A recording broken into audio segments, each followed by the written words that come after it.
Mais uma hora do Enem ao vivo no ar. É isso, galera. O exame de 2018 passou. Agora é hora de esperar a nota e analisar a prova. Por isso, a gente começa fazendo aquele raio-x das questões de matemática. Roda a vinheta.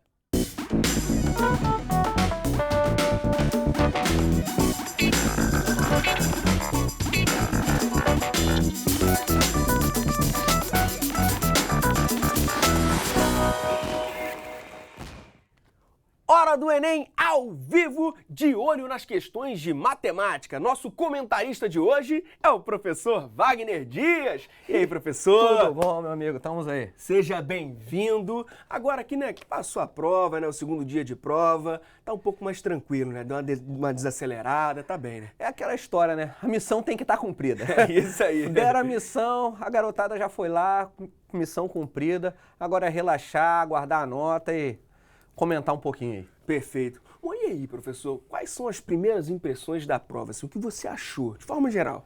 Então, Landy, é o que a gente vem comentando, né? A prova tem um perfil, já está se adequando, né, ano após ano, e esse ano não foi diferente, né? O que a gente já esperava, vindo bem, utilizando bastante do conteúdo, né, bastante questões usuais, coisas que a gente já esperava, algumas novidades, mas também não podemos nem dizer assim tão novidades, Nada, né? que destoava, né? Nada muito assim.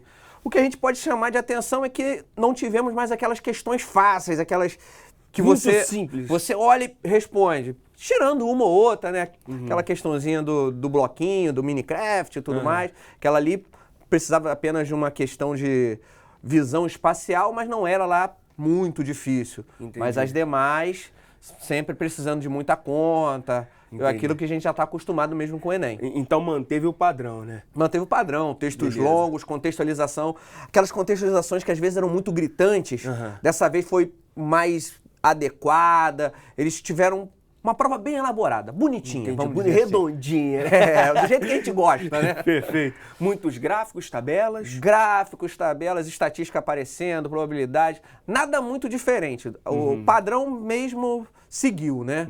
E vamos jogar na questão, né? Vamos ver as questõezinhas. E você tocou. Bora ver as questões que você separou? Vamos nessa. Bora lá, então a gente começa por qual? 170 do caderno amarelo? Questão 170 do caderno amarelo.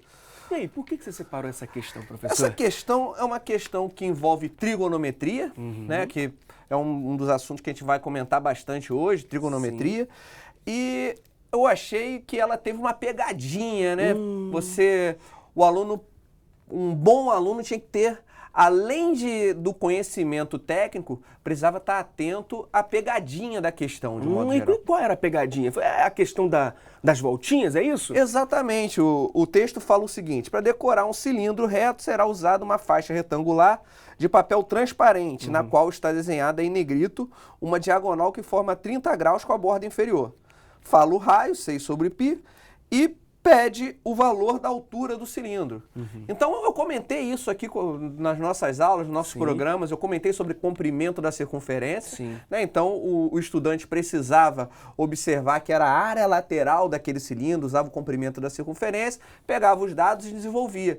E aí ele encontrava, né, uma das opções, aqueles de trator que a gente falou ao longo do ano todo. Né? E mais, porque no desenho você tinha que notar que as voltinhas tinham uma quantidade de voltas ali. Eram 6 voltas certinhas. 6 voltas bonitinho. E isso fazia a questão mudar de resposta, né? Fazia toda a diferença, né? Observar isso. Exatamente. Tá aí a linguagem não verbal sendo fundamental, né? Por isso é importante fazer questões anteriores, né, professor? Questões anteriores e ter muita atenção na hora da prova, né? Aquilo que a gente bateu bastante aqui ao longo do ano. E essa questão surpreendeu? Não vamos dizer que surpreendeu, né? Você tem ali uma situação, digamos que você está trabalhando com a geometria espacial, está falando de cilindro, falando de área lateral, e ainda trabalha uma trigonometria básica. Trigonometria no triângulo retângulo, aparece ali um ângulo de 30 graus, você tem um triângulo retângulo para você trabalhar, e o aluno fazia umas continhas ali, nada muito difícil, mas bem arrumadinho, vamos dizer assim. Entendi. Então foi mais conteudista, né? Essa prova, seguindo essa questão, foi uma prova mais conteudista. Só interpretar não resolvia. Não. Tinha que ter conhecimento técnico para resolver a prova. Não tava de graça, não. É isso aí. E aí, teve mais trigonometria nessa prova? Tivemos outra questão, né? Vamos falar aqui de mais uma, né? É a questão qual? 145? 145. Do caderno amarelo. Do caderno amarelo a gente não pode esquecer. Essa questão a gente costuma dizer o seguinte, né? Como a gente sempre falou ao longo dos programas, vamos olhar a pergunta primeiro.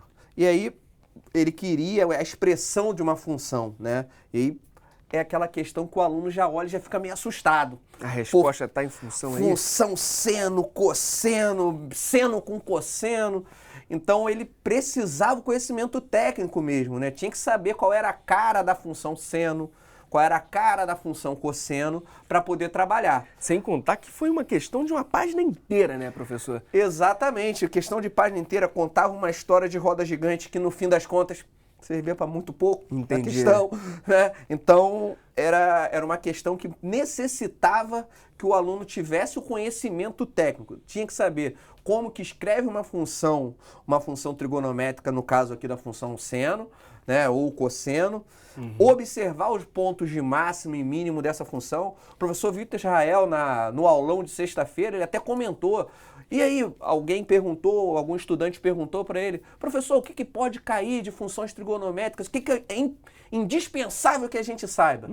É indispensável que o aluno soubesse o quê? Tabelinha de 30, 45, 60, para seno, cosseno e tangente, que a gente usou na questão anterior. Sim. E era outra coisa que ele comentou também foi o quê? Saber que a função seno e a função cosseno possuem valor de máximo e mínimo. Valor de máximo 1 e valor de mínimo menos 1. E a gente trabalhar com os valores dos ângulos, né? Π sobre 2, π, 0, π sobre 2, π, 3π sobre 2 e 2π. E com isso, o estudante conseguia resolver essa questão. Ele podia... Tinha até outra opção, né? Tinha até outra maneira dele trabalhar e resolver essa questão. Qual? Que era ele observar o plano cartesiano, pegava os pontos do plano cartesiano e jogava na função. E aí ia testando as alternativas. Dá mais trabalho e você acaba perdendo um pouco de tempo. Perdi um pouquinho de tempo, mas matava a questão. Mas resolvia, né? Como eu costumo sempre brincar com meus alunos. Feio, não é feio fazer conta. Feio é perder a questão. Exato, tá aí. Então, querido aluno, feio não é você perder a questão. Feio é você deixar de fazê-la, né? Exato. Fazer conta não é feio, na verdade. E perder a questão que já não é tão interessante assim. Exatamente. Por mais que você separe ela um pouco, depois você retorna ela e fala, essa vai me dar trabalho, depois eu volto nela. E aí depois você volta com um pouco mais de tempo, né? Que você veio calculando durante a prova. E aí essa questão do tempo é até legal você comentar, né? Que foi... Mais uma vez, eu acredito que o tempo tenha sido vilão, né, para os estudantes, né? Uma prova que você tem que fazer cada questão em 3 minutos e alguma coisa. Então, uma provinha estava bem salgadinha para você fazer cada questão em 3 minutos. Essa, por exemplo... Essa era grande, possivelmente o estudante, mesmo aquele que tinha o domínio, possivelmente ia perder um pouquinho mais de tempo do que isso. Entendi. Agora, só retomando ali, trazendo aquela ideia da roda gigante, assim, ela não influencia diretamente, mas ajuda a contextualizar a questão. Sim. Ajuda ali, né? Foi aquilo que eu falei. Os elaboradores da prova, eles vêm sendo cada vez mais críticos consigo mesmo, né? Então, não estão mais fazendo aquelas contextualizações grotescas, forçadas, né? Forçando a barra para contextualizar, né?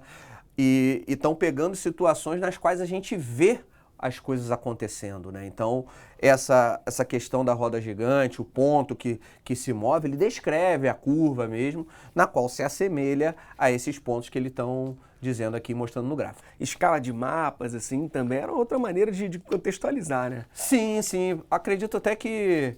Eu até comentei isso, né, em algum momento, que escala, né, é importante a gente saber, né, o tamanho real sobre o tamanho que está sendo apresentado. Nesse caso aqui, dessa questão em especial, não estava muito, mas são coisas que é necessário que o estudante tenha essa visão para poder trabalhar, né?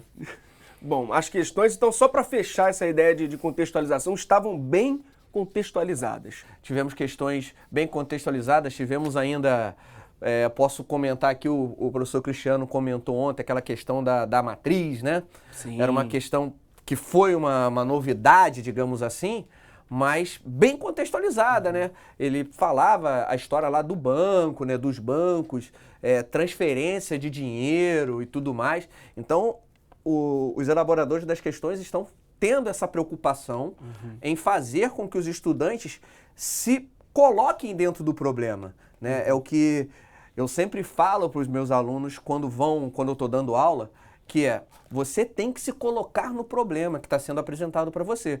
Se o aluno não se coloca no problema, ele não consegue resolver, né? Então, não basta ter o conhecimento técnico, não basta ter uma atenção à interpretação, à leitura, mas sim, além disso, ele tem que se colocar na posição de resolvedor daquela situação, problema. Isso é mais importante para o... É fundamental, né? Exatamente. Vem cá, probabilidade estatística derrubou muita gente?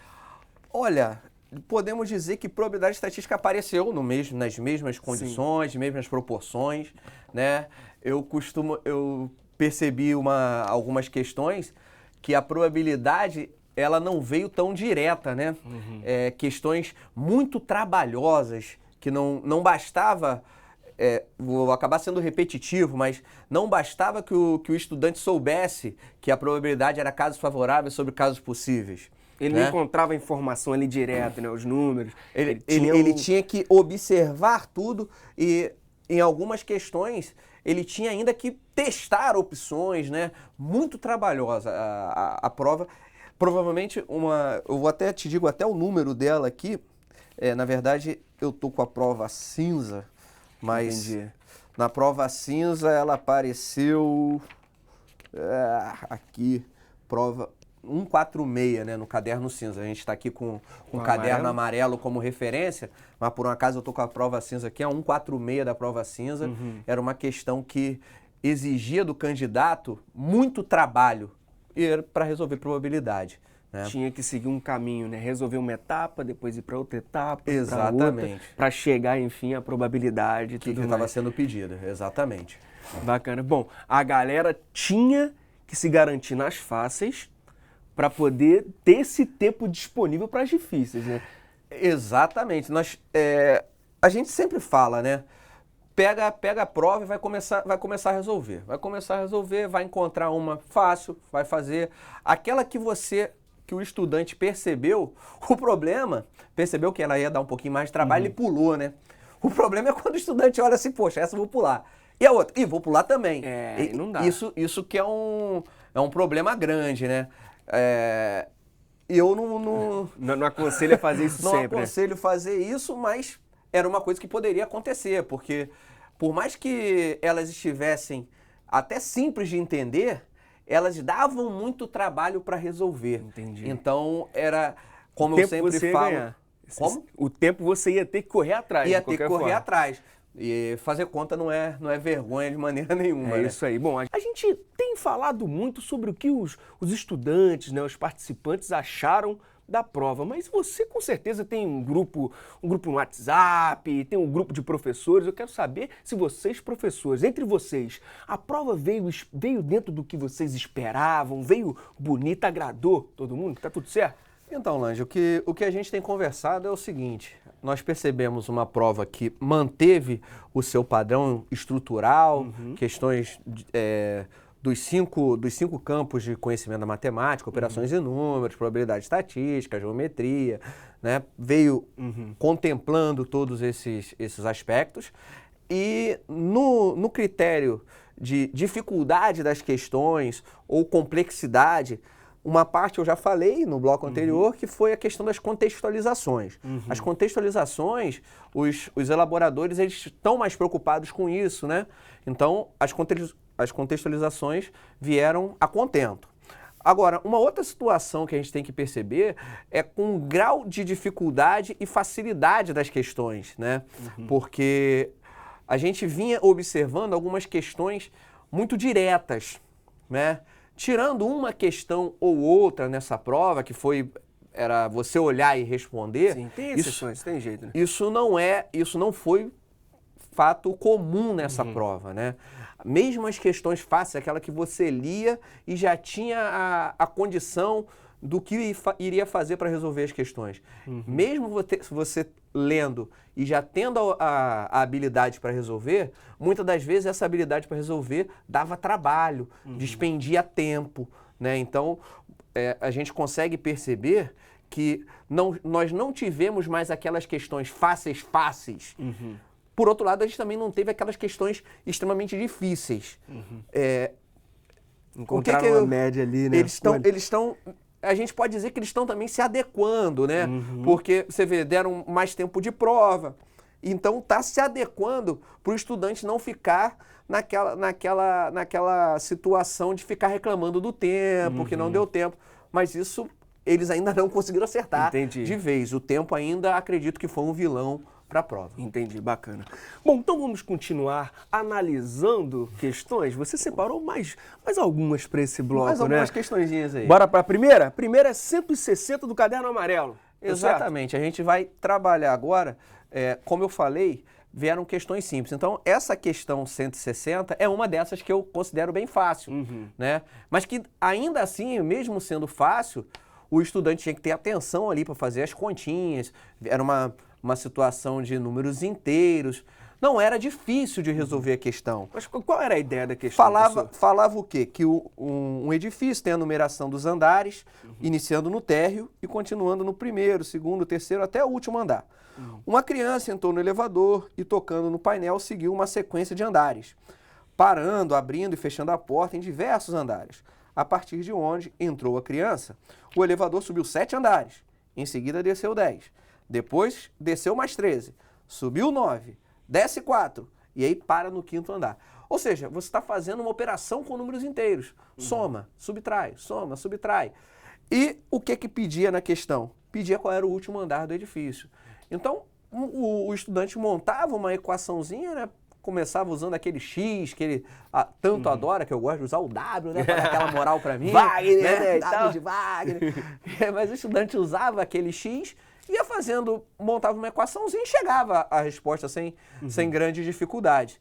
E aí, aquela questão da pegadinha. Aparece um número de resposta, que naquele X que ele iniciou a questão, provavelmente, e esse X não era a resposta. Por quê? Porque ele quer saber o último andar. Então, ele tinha que ter essa atenção. Então, você veja que, mesmo a questão fácil, né, ela precisava ter atenção ainda para o comando da questão, para não ser pego pelo distrator. Tá aí, né? A importância de ter atenção nas operações básicas. Porque geralmente é assim, né? Ah, não, isso aqui é só somar e subtrair, você já acha que vai acertar, e aí deixa escapar uma coisinha e não dá certo, né? Exatamente. A gente não... A prova é uma prova de resistência, né? Também, a gente costuma falar que a prova é uma prova de resistência.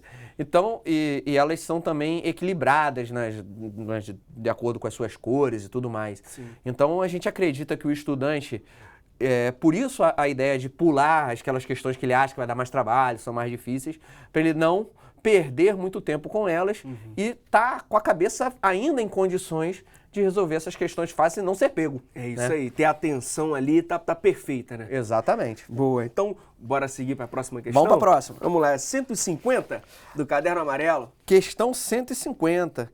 Questão 150 tem um detalhezinho. Opa. Repara, na questão anterior, números inteiros, matéria dada no 7º ano do ensino fundamental, né? Mais, menos e tal. Nessa questão, o que aparece? Aparece duas expressões, 1/6 e 2/3. Então, o estudante tinha que ficar ligado em quê? Frações, operações com frações. Apareceu pela primeira vez? Claro que não. Todo ano aparece questão de frações, matemática básica, né? O que a gente chama de matemática básica. Sim. Então, apareceu mais uma vez nessa questão, né? E aí, vamos passar por ela aqui rapidamente. O artigo 33 da Lei Brasileira sobre Drogas prevê pena de reclusão de 5 a 15 anos para qualquer pessoa que seja condenada por tráfico ilícito ou produção não autorizada de drogas.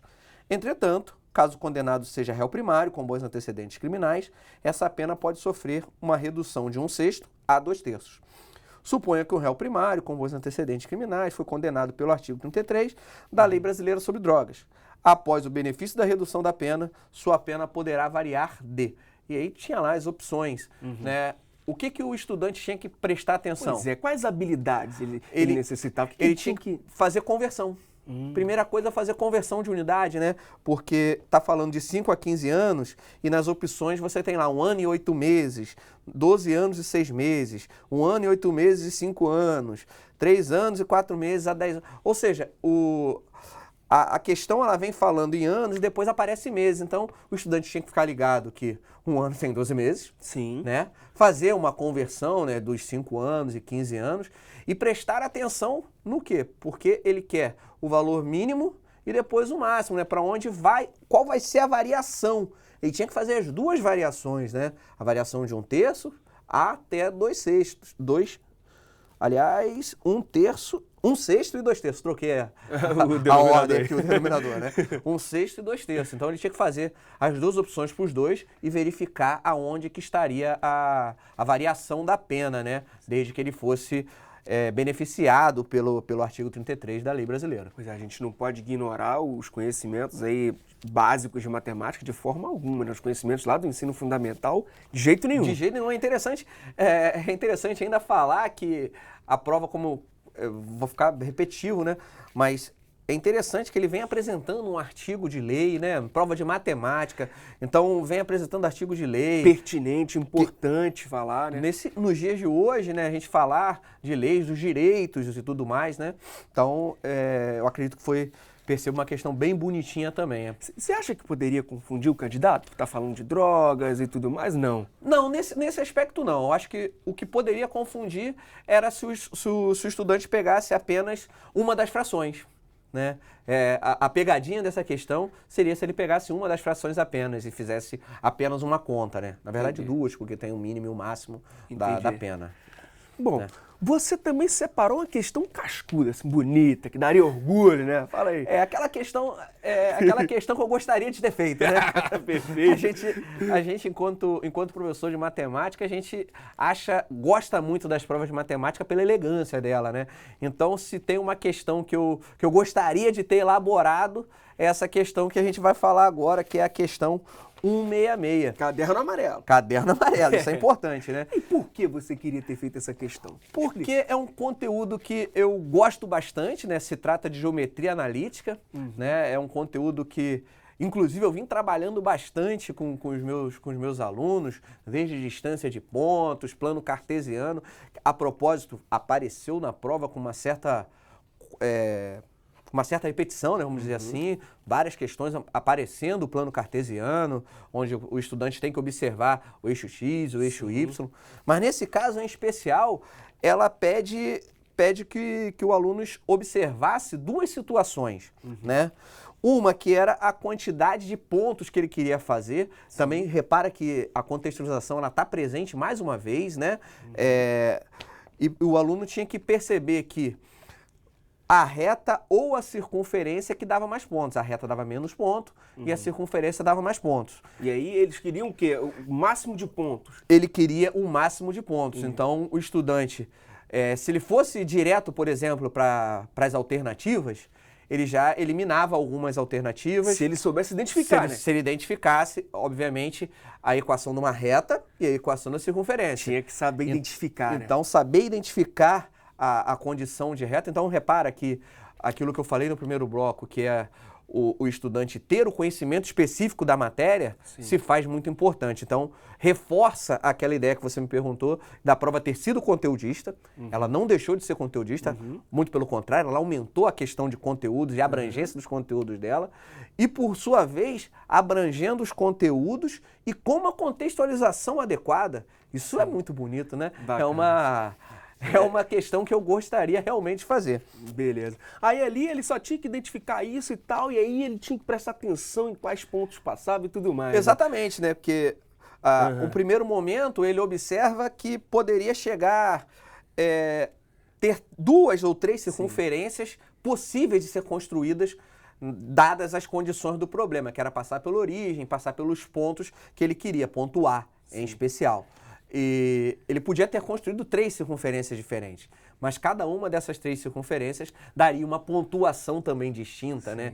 Então, é uma questão que exigia do candidato o conhecimento pleno da geometria analítica, análise gráfica com plano cartesiano e a análise do problema em si, que era maximizar os pontos do problema. Professor, a gente vai falar mais de matemática amanhã. Muito obrigado mesmo pela presença, viu? Valeu. Obrigado a você, Landy. A gente está sempre aí. Valeu. É um prazer enorme estar aqui com vocês, estar colaborando com os estudantes, né? Fazendo esse momento, um momento que agora é de cumprir a missão, né? Bacana, muito obrigado.